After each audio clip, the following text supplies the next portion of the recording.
Hello everyone, welcome to Indian fitness culture. और आप देख रहे हैं हमारा ये है 5th वीडियो। और जैसा कि आपको पता ही है कि हम एक सीरीज़ कंटिन्यू कर रहे हैं। जो सीरीज़ है वो है physical guidance, specially CPO, Delhi police constable और जीडी एग्ज़ाम्स और भी बाकी एग्ज़ाम्स जिसमें फिजिकल एक इम्पॉर्टेंट रोल प्ले करता है।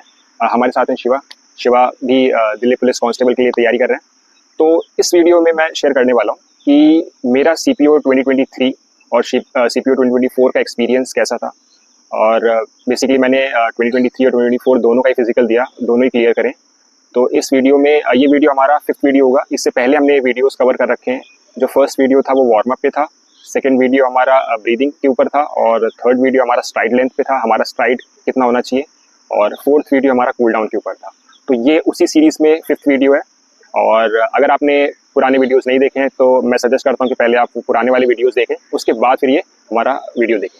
तो ये वीडियो ये मेरा एक पर्सनल एक्सपीरियंस है जो कि सीपीओ 2023 और सीपीओ 2024 दोनों का कंबाइंड एक्सपीरियंस शेयर करूंगा। और ये जो वीडियो है ये बहुत यूज़फुल होने वाला है उन लोगों के लिए जो अभी अपकमिंग सीपीओ 2025 देंगे, और जो सीपीओ आगे फ्यूचर में देंगे उनके लिए बहुत यूज़फुल है, और बाकी फिजिकल के लिए भी। क्योंकि जो टिप्स हैं जो आपको फॉलो करनी चाहिए, क्या डूज हैं डोंट्स हैं जो एक फिजिकल में आपको ध्यान रखना चाहिए, वो सारी चीज़ें हम इस वीडियो में कवर करने वाले हैं। तो this is one of the most extensive video जो कि आपको यूट्यूब में मिलेगा। और बस मेरा रिक्वेस्ट ये है कि आप इस वीडियो को कंप्लीट वॉच करिए, ठीक है, क्योंकि इससे आपको बहुत सारी चीज़ें जो कि आपको नहीं पता रहती हैं, ये जो डाउट्स रहते हैं वो आपके सारे इस वीडियो में मैं कोशिश करूँगा कि कवर हो जाए। तो वीडियो स्टार्ट करते हैं। तो जो सबसे पहला है दैट इज़ मेरा जो सीपीओ 2023 का जो फिजिकल था वो था, इट वाज ऑन 14 नवंबर 2023। तो नवंबर का टाइम था और काफ़ी जो वेदर था काफ़ी ठंडा था उस समय। तो उस समय की हमारी 6 बजे की रिपोर्टिंग थी। जो हमारा वेन्यू था वो था 25th battalion SSB Ghitorni.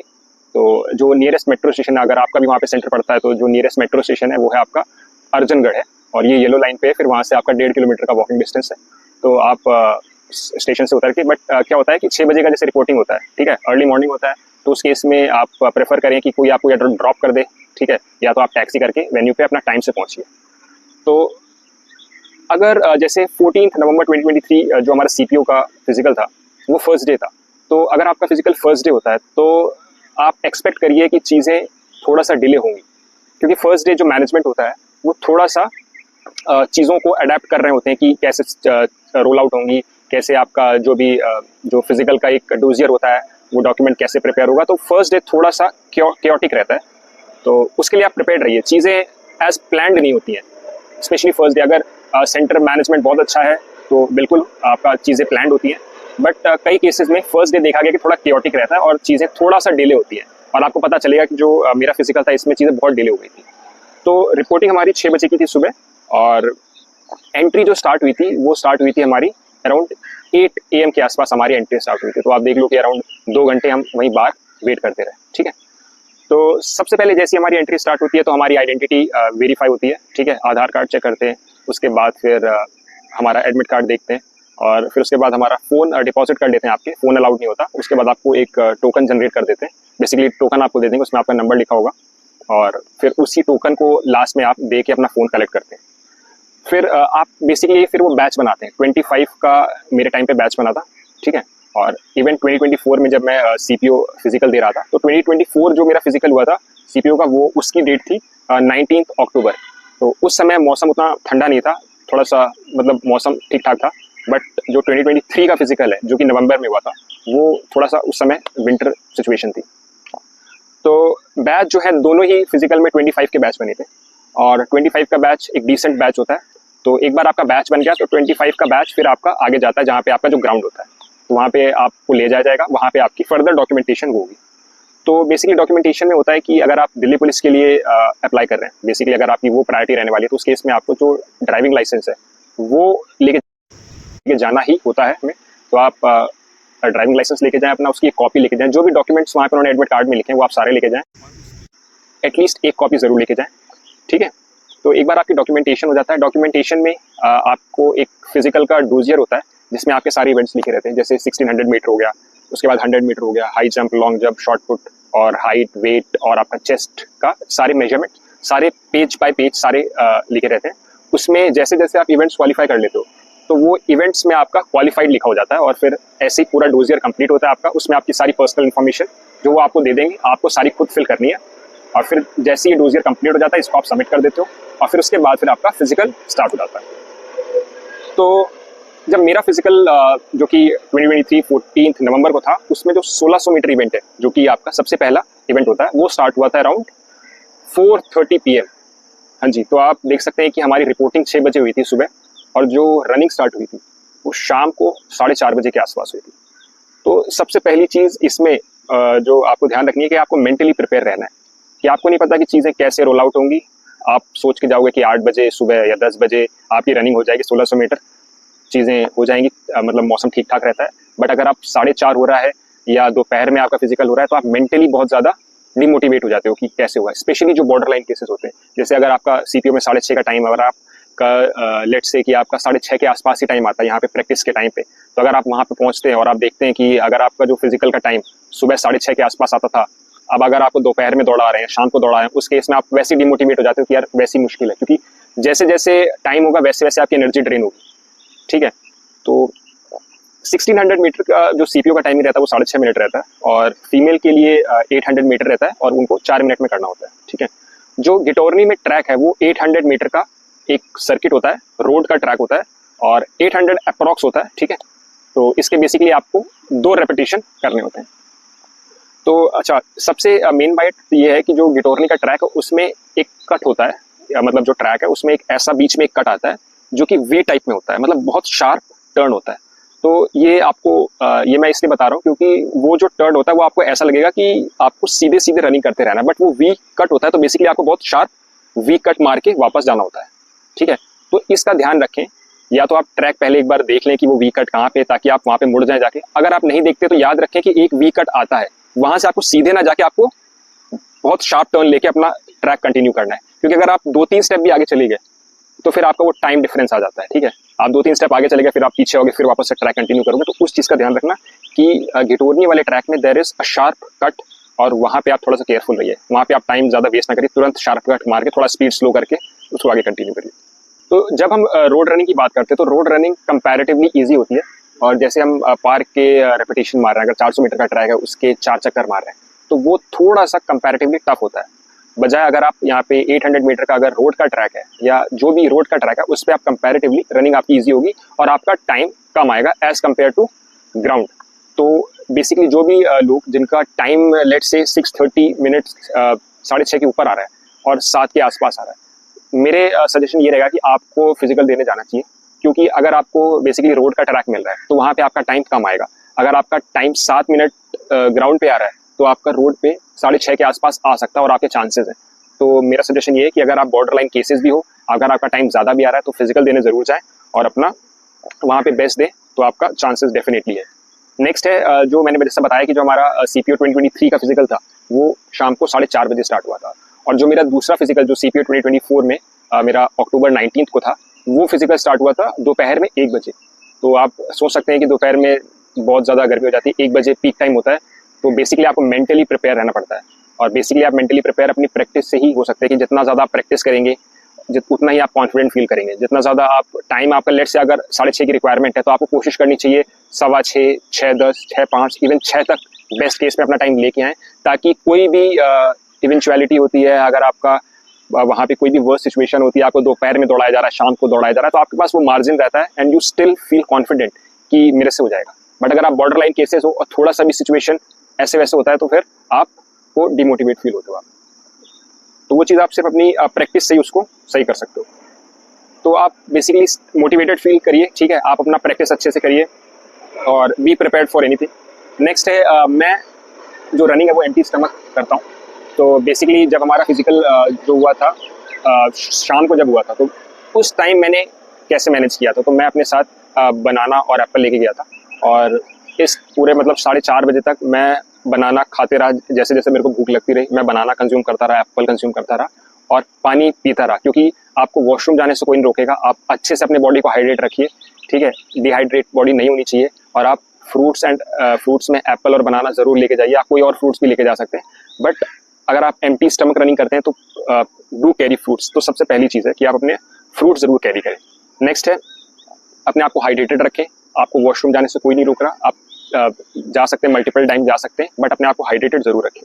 Next है, जैसे जब हम रनिंग करते हैं तो हम सपोर्टर और टाइटी यूज़ करते हैं, तो उस केस में मेरा सजेशन ये रहेगा, आप ऐसा भी कर सकते हैं, क्योंकि अब जैसे सुबह 6 बजे की रिपोर्टिंग है आपकी और आपको वहाँ पे 4:30 बजे या वर्स्ट केस 4:30 मैंने बोल दिया, बट लेट से आपको 11, 12, 1 बजे दौड़ा रहे हैं, तो उस केस में थोड़ा सा अनकंफर्टेबल होता है कि अगर आप सुबह 5-6 बजे से आपने सपोर्टर टाइटी पहन रखा है और आप 11, 12, 1 या शाम को आपको दौड़ा है, तो उस केस में मैं आपको सजेस्ट करूँगा कि आप सपोर्टर टाइटी अपना कैरी करें, और वहाँ पे जब जैसे ही आपका स्टार्ट होगा, इवेंट आपका स्टार्ट होगा, आप उससे पहले वो आपको टाइम देते हैं, वो आपको बताते हैं कि स्टार्ट होने वाला है, तो आप तुरंत उसको जाके चेंज कर लें, तो वो बेटर रहेगा।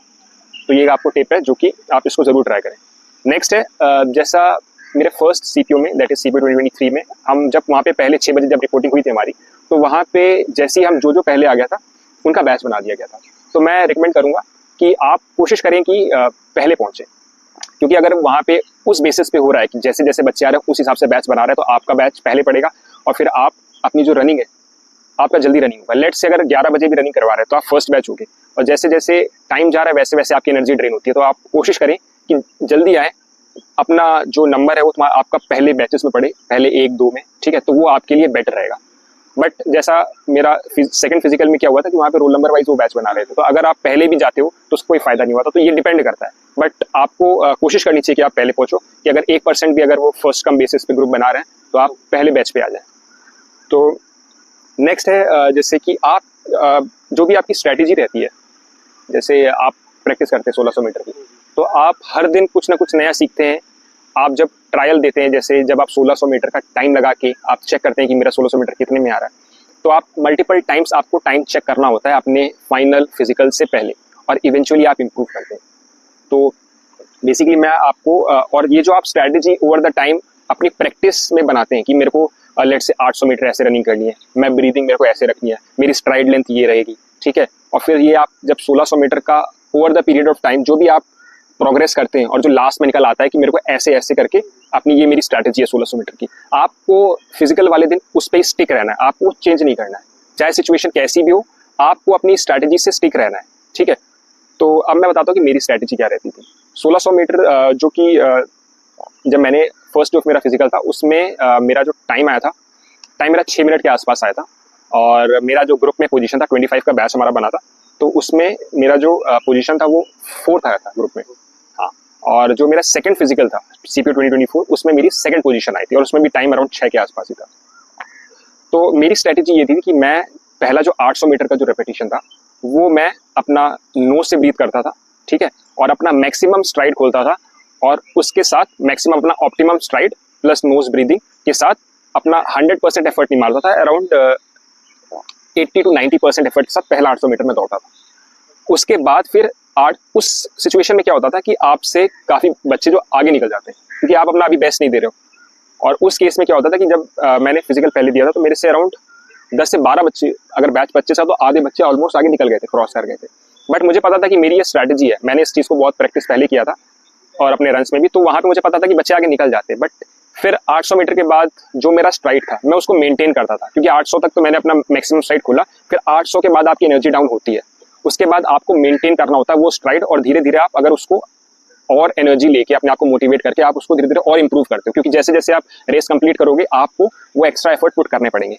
तो 800 मीटर में एक अपना ऑप्टिमम स्ट्राइड जिससे मैंने प्रैक्टिस करी है नोज ब्रीदिंग के साथ 800 मीटर कंप्लीट करने के बाद, बाकी के 800 मीटर में मैं अपना नोज प्लस माउथ ब्रीदिंग करता था, और उसमें फिर धीरे धीरे कोशिश करता था स्पीड को बढ़ाऊं, क्योंकि फिर अब मैं ब्रीदिंग जो ऑक्सीजन इंटेक है वो मेरा बढ़ चुका है, तो बेसिकली मेरे को अब बड़े आराम से मैं अपनी स्पीड इंक्रीज करता था, और फिर मैं इवेंचुअली धीरे धीरे बच्चे पीछे हो रहे थे क्योंकि अब आपका स्टेप बढ़ रहा है, और धीरे धीरे बच्चे लास्ट में जाके थोड़े से टायर्ड हो जाते हैं, तो फिर आप कवर अप कर लेते हैं और फिर ऐसी पोजीशन आपकी इंप्रूव भी हो जाती है। तो आपको कैसे पता चलेगा कि आपको नोज ब्रीदिंग और नोज और माउथ ब्रीदिंग कब करनी है? तो उसके लिए जब हम प्रैक्टिस करते हैं तो प्रैक्टिस के टाइम हमको ये देखना पड़ेगा कि जब हम लेट से 800 मीटर हमारी कंप्लीट हो गई, फिर हमें देखना है कि हमारे अंदर एनर्जी कितनी है, क्योंकि हर दिन थोड़ा सा एनर्जी में वेरिएशन रहता है, किसी दिन आपकी एनर्जी थोड़ी सी हाई रहती है, किसी दिन थोड़ी सी लो रहती है, तो डिपेंड करता है। तो अगर आप फील कर रहे हो कि आप बहुत ज़्यादा एनर्जेटिक हो तो आप 800 मीटर के बाद ही थोड़ा सा पेसअप कर सकते हो, नोज प्लस माउथ ब्रीदिंग में शिफ्ट कर सकते हो और धीरे धीरे इंक्रीज कर सकते हो अपना पेस। अगर आपको ऐसा लग रहा है कि बहुत ज़्यादा एफर्ट लग रहा है आपसे, और आप 800 मीटर पे नहीं स्विच करना चाहते तो आप 400 मीटर और अपना नोज ब्रीदिंग के साथ उसी पेस पे कंटिन्यू करिए। फिर लास्ट के जो 400 मीटर है उसमें आप नोज प्लस माउथ में शिफ्ट करिए। अगर आपको ऐसा लग रहा है कि थोड़ा ज़्यादा एफर्ट मेरा ज़्यादा लग रहा है और अगर आपके अंदर एनर्जी है तो आप 800 मीटर के बाद थोड़ा थोड़ा पेस इंक्रीज करना और नोज और माउथ ब्रीदिंग में शिफ्ट कर सकते हो। तो ये आपको बेसिकली इंप्रूव होगा, आपको प्रैक्टिस से ही पता चलेगा कि आपको कब शिफ्ट करना है इसे। नेक्स्ट है जो डिफरेंस था वो ऐसा था कि जो मेरा सेकंड फिजिकल था उसमें मैंने प्रैक्टिस काफ़ी करी थी और उस प्रैक्टिस से क्या हुआ कि जो मेरा फिजिकल दोपहर में हुआ था तो मैंने बड़े स्मूथली ख़त्म किया था, मतलब बहुत ज़्यादा एफर्ट भी नहीं लगाया था और मेरा 6 मिनट के आसपास टाइम आ गया था और ग्रुप में सेकंड पोजीशन भी आया था। तो बेसिकली ये बहुत स्मूथली हो गया था। जबकि जब मैंने 2023 फिजिकल में मेरा उतना प्रैक्टिस नहीं था तो उसमें मेरा जब 800 मीटर या अराउंड 1 किलोमीटर हो गया था तो मैं काफ़ी ज़्यादा टायर्ड हो गया था। तो मुझे खुद को मोटिवेट करना पड़ा। तो मैंने रनिंग करते समय अपने आप से बातचीत करी थी, अपने आप को मोटिवेट किया था और मोटिवेट करके मैंने वो बाकी का जो आपका 600 मीटर होता है वो अपने आप को बहुत पुश करने के बाद कंप्लीट किया था। जबकि दूसरे वाले फिजिकल में प्रैक्टिस बहुत अच्छी थी तो एक मसल मेमोरी आपकी बन जाती है, तो फिर आप बड़े आसानी से क्लियर कर लेते हो। तो प्रैक्टिस बेसिकली आपको वो कॉन्फिडेंस देगा। नेक्स्ट है कि वॉच, काफ़ी बच्चों का डाउट होता है कि वॉच अलाउड है या नहीं है। तो वॉच आपका डिजिटल वॉच अलाउड होता है, ठीक है, बट आपका स्मार्ट वॉच अलाउड नहीं होता है। तो आप डिजिटल वॉच ज़रूर पहने। बेसिकली क्या होता है कि एक बार हमारा CPO 2023 फिजिकल में उन्होंने टाइम अनाउंस कर रहे थे वो, बट 2024 फिजिकल में वेन्यू सेम था, गिटोरनी था और वहाँ पे वो टाइम नहीं बता रहे थे। तो कोशिश करिए बेसिकली उन बच्चों के लिए जो थोड़ा ज़्यादा लैग कर जाते हैं, तो अगर टाइम नहीं बता रहे तो आपको पता नहीं चलेगा कि 6 मिनट कब हो गए, 6:15 कब हो गया, 6:30 मिनट कब हो गया। तो अगर आप ग्रुप के साथ चल रहे हैं या बीच में चल रहे हैं या आगे चल रहे हैं तो कोई इशू नहीं है, बट अगर आप लैग कर रहे हैं तो उस सेंस में आपको टाइम का सेंस नहीं रहेगा कि टाइम कितना हो गया। तो उस केस में अगर आप थोड़ा आपका प्रैक्टिस अच्छा नहीं है तो आप ज़रूर एक डिजिटल वॉच कैरी करें ताकि आपको टाइम का सेंस रहे। मतलब आप डिपेंड नहीं कर सकते कि वहाँ वो टाइम बताएंगे नहीं बताएंगे, हाँ वो मेन टाइम आपको बताएंगे, जैसे 6 मिनट में बता देंगे, बट क्योंकि ट्रैक बड़ा होता है तो आप किसी दूसरे एंड पे हो, आपको टाइम नहीं सुनाई दिया, तो उस केस में बेटर है कि आप एक डिजिटल वॉच कैरी करें। So this was the end of this video. और मैं आपको एक चीज़ बताऊंगा कि 1600 मीटर जो इवेंट होता है इसमें काफ़ी बच्चे बाहर होते हैं, अराउंड 40% to 50% बच्चे बाहर हो जाते हैं। जैसे जो मेरा 2023 फिजिकल था उसमें अराउंड 25 के बैच में अराउंड 10 to 15 बच्चे पास हुए थे और बाकी अराउंड 10 बच्चे के आसपास क्लियर नहीं कर पाया था। तो ये बहुत इंपॉर्टेंट इवेंट होता है क्योंकि इसमें कोई दूसरा आपको चांस नहीं मिलता है, तो प्रिपेयर अकॉर्डिंगली। और ये जो वीडियो है this is part 1 of the video और इसमें हम आगे कंटिन्यू करेंगे, 100 मीटर इवेंट वो कवर करेंगे, फिर उसके बाद लॉन्ग जंप और हाई जंप, फिर लास्ट में शॉर्ट और फिर हाइट, वेट और चेस्ट मेजरमेंट में किन चीज़ों का ध्यान रखते हैं, क्या क्या पैरामीटर्स होते हैं, उनको भी डिस्कस करेंगे। तो ये पार्ट 1 वीडियो का था और अगर आपको ये वीडियो अच्छा लगा हुआ तो आप ये वीडियो को लाइक करें और हमारा चैनल इंडियन फिटनेस कल्चर को सब्सक्राइब करें। और अगर आपका कोई और डाउट है तो आप कमेंट सेक्शन में लिख सकते हैं, हम कोशिश करेंगे उस पर भी वीडियो बनाने के लिए। Thank you for watching.